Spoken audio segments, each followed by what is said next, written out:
डरावना ice cream truck. गर्मियों की एक शांत शाम थी जब विलो क्रीक के छोटे से गांव में एक अजीब सी धुन सुनाई दी। यह एक पुरानी खनखनाहट वाली धुन थी जो हवा में तैर रही थी। क्या ये आइसक्रीम ट्रक है? माया से पूछा। उसने और उसके छोटे भाई सैम ने अपनी गली में पहले कभी आइसक्रीम ट्रक नहीं देखा था।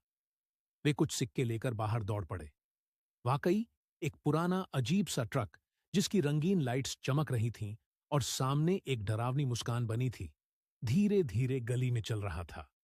ड्राइवर, एक लंबा आदमी जिसने अपनी टोपी के नीचे अजीब सा चेहरा छुपा रखा था, मुस्कुराते हुए उनकी ओर हाथ हिला रहा था। क्या लेना है बच्चों? उसने गहरी और रहस्यमय आवाज में पूछा। माया झिझकी, लेकिन सैम ने उत्साहित होकर झोंबी स्वर्ल की ओर इशारा किया। ड्राइवर ने उन्हें 2 हरे रंग की चमचमाती आइसक्रीम कोन दी और कहा, लुत्फ उठाओ, लेकिन याद रखना इसे आधी रात से पहले खत्म कर लेना। बच्चे हंसे, यह सोचकर कि यह एक मजाक है, और आइसक्रीम लेकर घर चले गए। लेकिन जैसे ही उन्होंने खाना शुरू किया, अजीब चीजें होने लगीं। सैम की आइसक्रीम फुसफुसाने लगी।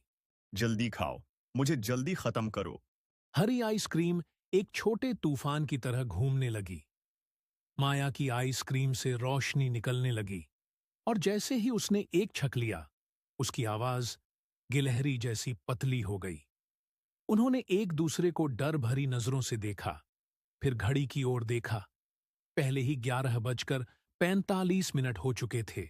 अगर हमने आधी रात से पहले ना खाया तो क्या होगा? सैम ने घबरा कर पूछा। मैं ये जानना नहीं चाहती। माया ने कहा और तेजी से खाने लगी।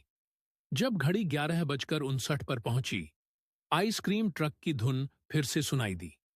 उन्होंने खिड़की से बाहर देखा और देखा कि ट्रक उनके घर के बाहर खड़ा है, और ड्राइवर अब एक चमकती हुई लालटेन के साथ खड़ा था जो अजीब सी रोशनी दे रही थी।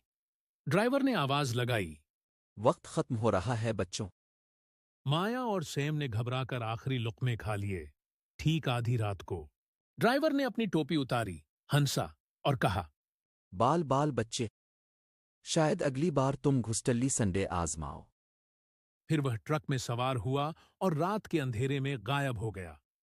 उस दिन के बाद उन्होंने आइसक्रीम ट्रक को कभी नहीं देखा, लेकिन हमेशा मिठाई बड़े ध्यान से खाने लगे।